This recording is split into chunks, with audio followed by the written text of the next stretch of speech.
Boa noite, pessoal. Hoje a gente vai dar continuidade ao nosso estudo sistematizado da doutrina espírita. E o nosso estudo hoje é o roteiro 3, página 75 da versão antiga do nosso livro do ESD. E o tema é Metodologia e critérios utilizados na codificação espírita. Então, muito bem. A doutrina espírita, ela possui tríplice aspecto. O que seria isso? Ciência, filosofia, religião. Filosofia porque é a busca do saber, do porquê. Religião porque é o evangelho redivivo. E ciência a gente vai entender hoje.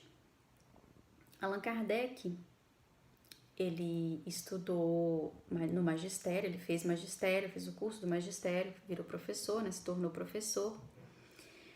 E ele publicou vários livros didáticos, alguns projetos, mas ele não era um cientista profissional em nenhum ramo específico, né, da ciência, mas ele tinha o espírito científico, né? Ele tinha todas as condições indispensáveis de um cientista. Então, aqui no livro, a gente consegue trazer para vocês algumas dessas características inerentes, né, ao espírito de Kardec. Nada por acaso, ele precisava ter esse espírito, ele precisava de possuir esse espírito científico para poder codificar a nossa doutrina, né? Então, dentre as características de Kardec, estava a serenidade que ele tinha diante dos fatos mediúnicos, né? O equilíbrio que ele possuía ao analisar os fatos mediúnicos. Em momento nenhum Kardec negou totalmente ou afirmou que era verídico, né?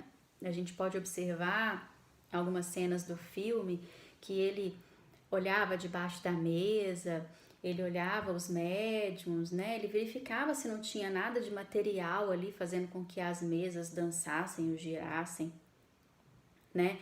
Ele era curioso, ele ficava ali observando, mas ele não negava. Em momento nenhum ele falou, isso é mentira, pronto, vou embora para casa, eu não quero saber, né? Não foi assim, senão a gente não tinha doutrina. E ele tinha um domínio muito próprio de si mesmo. Ele não tratava aquilo ali com entusiasmo total. Ah, é verdade, pronto, eu vou gritar aos 4 cantos do planeta, né? Que os espíritos estão aqui se manifestando. Ele não tirava conclusões precipitadas nem prematuras daquela situação, né? Das comunicações que estavam acontecendo. Ele tinha todo um cuidado de selecionar as comunicações, né? Analisar todas elas, ver o conteúdo, que tipo de espírito estava ali se manifestando, né? Tanto é que ele percebeu exatamente que os espíritos são diferentes, o grau de inteligência deles são diferentes, a evolução dos espíritos que estão se manifestando ali são diferentes. Alguns querem brincar, outros trazem com muita propriedade, né, os conceitos, enfim, do que era perguntado ali. Alguns tinham conhecimento muito maior do que os médiuns que estavam sentados ali naquela mesa. Então tinha que ter uma força inteligente ali.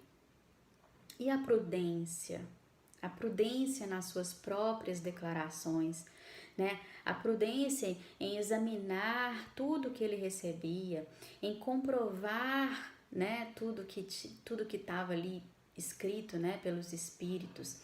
E por fim a humildade, né? A humildade, ela é uma das características que também são primordiais num cientista, porque ele não pode ser dono da verdade, né? Se ele for dono da verdade, ele não consegue chegar na veracidade dos fatos, das comunicações, né? Ele precisa buscar a verdade acima de tudo, acima de tudo.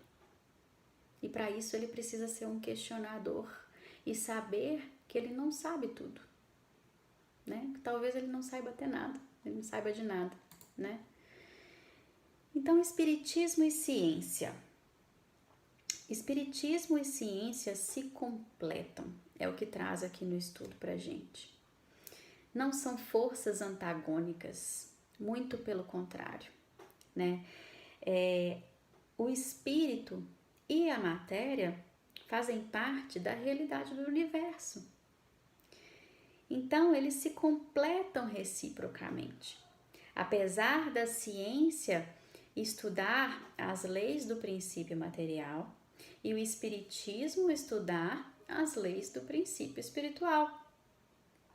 Contudo, o espírito espiritual, ele está o tempo todo reagindo sobre o princípio material. Né? Então, o conhecimento de um não está separado, né? Não pode ser separado do conhecimento de outro, eles se completam, né? E a ciência, sem o espiritismo, ela não consegue explicar um monte de coisa, né? Trazendo um exemplo, a medicina. A medicina vem trazendo sucessos muito maiores na cura de algumas doenças quando se olha para o ser humano como um ser integral. Ali reside um espírito, num corpo de matéria, né? Então somos um ser integral. Muitas de nossas doenças não têm explicações na Terra, né? Algumas depressões, por exemplo, algumas pessoas são depressivas sem motivo nenhum. Se sentem tristes, simplesmente tristes e não se sabe por quê, né? E quando se remontam as causas a vidas anteriores, né, a regressões, alguns processos de regressões, se conseguem, né, encontrar curas, né, sucessos em curas muito maiores. A gente observa o Chico, por exemplo, as histórias do Chico. O Chico passou por várias cirurgias. Ele tratava angina, ele tratava catarata com remédios, né, da ciência material.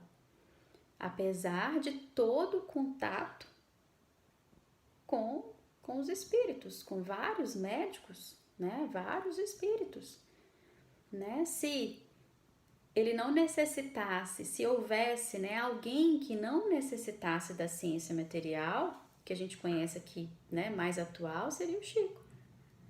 Mas ele tratava direitinho de todas as suas doenças. Então, os dois, né, a ciência e o espiritismo, eles estão interligados o tempo todo. Eles dependem um do outro. Apesar de não ser necessário, mas eles se completam. Então, a ciência sem o espiritismo, ela não pode explicar alguns fenômenos, né? E o espiritismo sem a ciência não teria comprovação de nada, porque a metodologia utilizada por Kardec é toda uma metodologia científica utilizada nas ciências positivas, né? Então, aqui fala que o espiritismo teria abortado se não houvessem, né, as ferramentas científicas.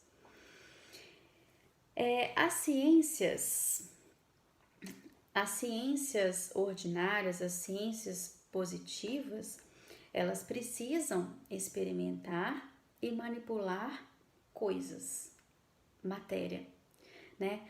Já os fenômenos espíritas, eles repousam sobre a ação de inteligências dotadas de vontade própria. Então são diferentes, né?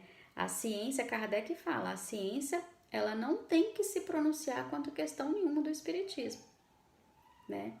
Mas as duas juntas se completam. Então, os métodos utilizados por Kardec, já que a gente já falou dos métodos utilizados por Kardec na investigação dos fenômenos espíritas, são métodos científicos, né? Aqui a gente vai trazer um pouquinho de teoria para esse estudo, né? E é necessário. Os métodos adotados por Kardec são a metodologia experimental. Experimental. O que seria, né, essa metodologia experimental? Que é utilizada na ciência. Então, ela é fundamentada na observação, na comparação, na análise sistemática e conclusão. Então, Kardec, quando ele era convidado para as reuniões mediúnicas, nesse vídeo que eu mandei, inclusive, tem lá ele participando dessas reuniões, ele sentado ali no sofá, ele observando, né, com aquele olhar curioso dele, buscando respostas, enfim. Então, ele observava várias reuniões mediúnicas, várias comunicações mediúnicas e fazia comparação. Então, esse método experimental é exatamente isso. Comparar, analisar, para ele chegar a alguma conclusão, a alguma resposta. Então, Kardec, em momento nenhum, ele trouxe teorias pré-estabelecidas para o que estava acontecendo, hipóteses, né? Adivinhações para o que estava acontecendo. Ele observava os fatos, ele observava o que estava acontecendo, para depois ele trazer a teoria. Foi aí que ele trouxe que existia uma força inteligente a movimentar o lápis, a trazer as psicografias, as mensagens. Foi aí que ele percebeu que existia. Mas primeiro ele observou, ele comparou e ele analisou. Então, não foram os fatos que vieram depois da teoria ou das hipóteses, não. A teoria veio depois. Por isso que o espiritismo, ele é uma ciência de observação e não de produção de hipóteses ou de imaginação de Kardec nem de ninguém, né? Ele foi observado, ele foi comprovado através de toda uma lógica, né? De todo um estudo, de toda uma comparação. Então, Kardec utilizou alguns métodos científicos para trazer, para codificar a doutrina, né? São dois métodos, o indutivo e o dedutivo. A lógica indutiva é exatamente essa observação dos fatos. Observar vários fatos, várias reuniões mediúnicas, várias psicografias, várias psicofonias, né? Essa observação é o método indutivo.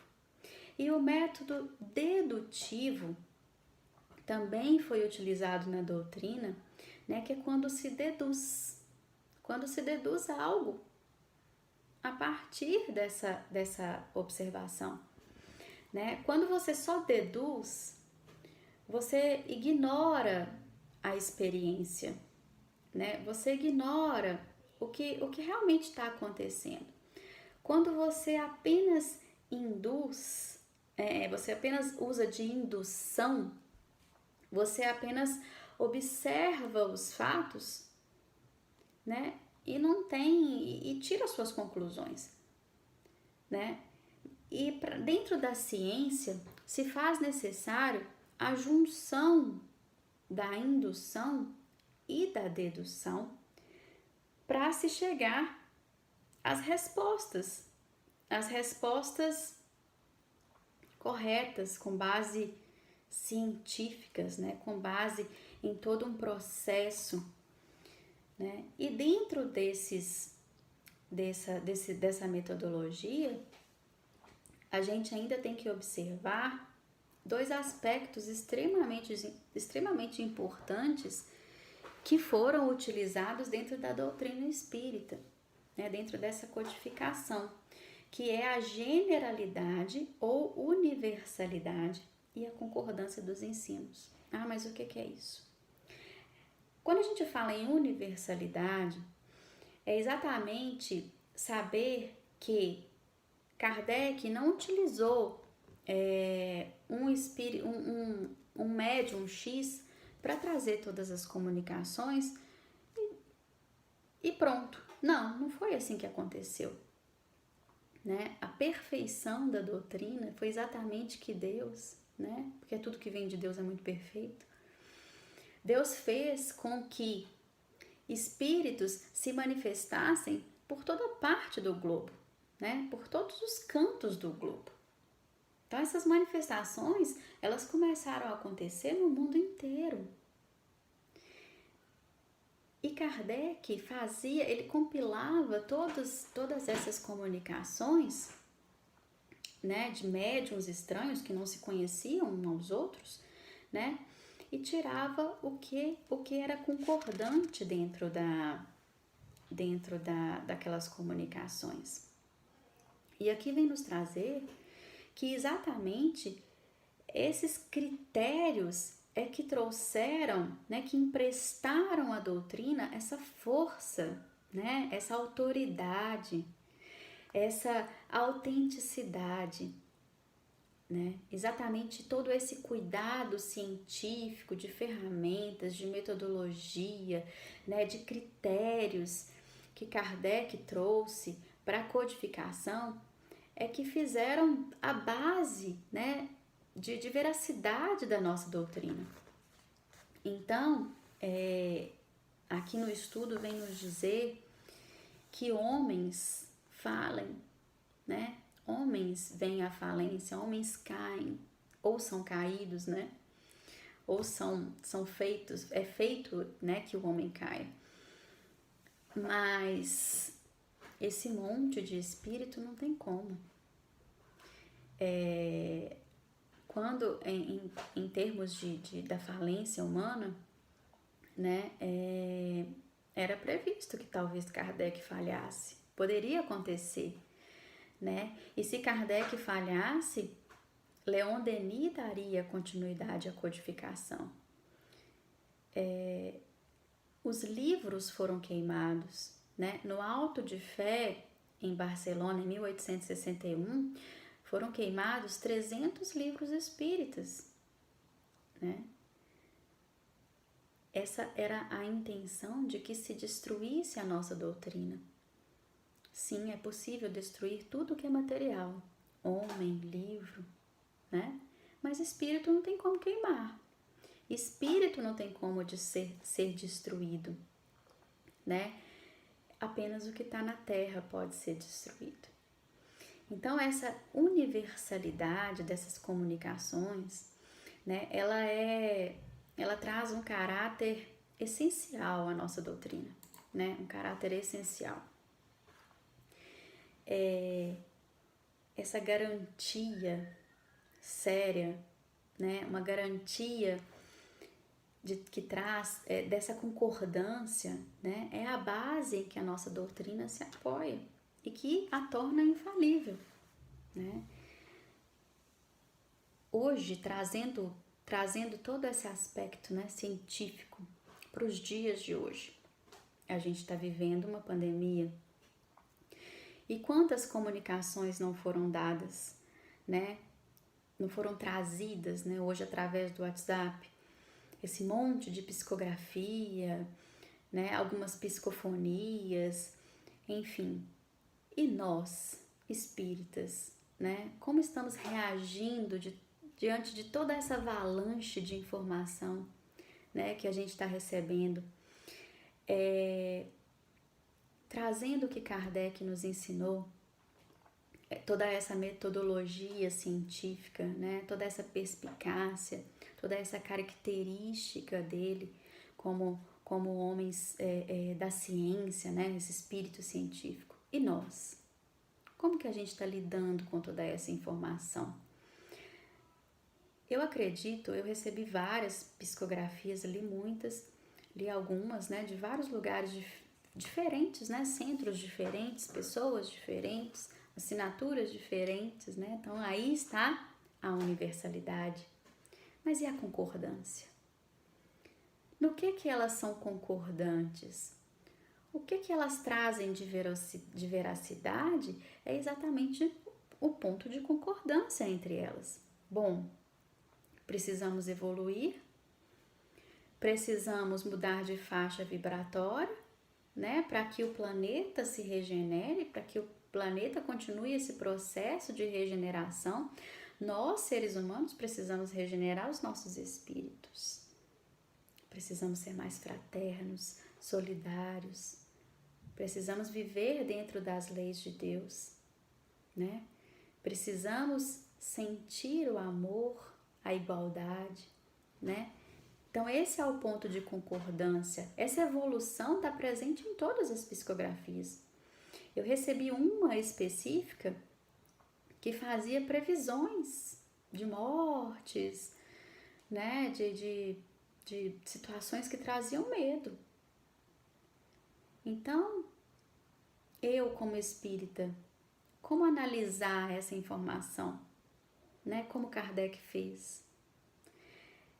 Essas previsões futuras é uma informação isolada, né? Não tem um caráter de veracidade porque não está em todas as psicografias, né? E a gente tem que ter muito cuidado, né? De exatamente fazer essa análise, porque só a coincidência das informações é que conferem essa gravidade, né? Essa veracidade às comunicações mediúnicas, né? Então, essa verificação, ela precisa acontecer para que haja um critério de verdade. Bom, Kardec vem nos dizer que a força da doutrina espírita exatamente é esse critério de lógica, né, que assegura a perpetuidade. A perpetuidade. A gente sabe que a nossa doutrina ela é progressista, é uma ciência, né? Então, muita coisa ainda não foi nos revelado, né? Tem muita coisa ainda que a gente não sabe, porque a gente não pode saber, não é o momento certo, né? Que a gente ainda não dá conta. Mas muita coisa virá. E aí, né? Não para alterar a nossa doutrina, porque eu não creio em uma alteração, mas eu creio em uma adição, né? E eu, Ariela, tô falando, eu creio em adição. Muita coisa ainda vai nos ser trazida pelos espíritos. No momento certo, quando se fizer importante e necessário, né, no patamar evolutivo da nossa sociedade, de acordo com o patamar evolutivo dessa humanidade. Então, muita coisa ainda vai vir. Então, Kardec alerta exatamente para que a gente haja com lógica, né? E ele vem nos trazer que a doutrina não irá sucumbir, né? Não tem jeito da doutrina espírita sucumbir, porque para isso seria necessário que os espíritos deixassem de existir, né? E os espíritos não vão deixar de existir, né? Nós somos espíritos. Mas, enfim, adições com certeza com o tempo virão, né? E a gente tem que ter essa responsabilidade de agir com a razão, de agir com humildade, né? Como Kardec, com esse espírito científico, lógico. Porque essa é a nossa doutrina. É assim, essa é a base da nossa doutrina, é assim que ela foi constituída, que ela foi trazida e é assim que ela precisa continuar sendo tratada. Com muita lógica, com muito raciocínio, né? Com muita concordância com a universalidade das comunicações. Então, eu espero que tenha ficado claro. Eu encaminhei um vídeo no grupo do grupo de estudos, se alguém quiser pode me pedir também. É um videozinho, uma cenazinha de Kardec falando dessa metodologia. E quem quiser só me manda a mensagem que eu envio. E eu espero que tenha sido proveitoso para todo mundo, um pouco mais de conhecimento científico da nossa doutrina. Então, até o próximo estudo. Fiquem com Deus.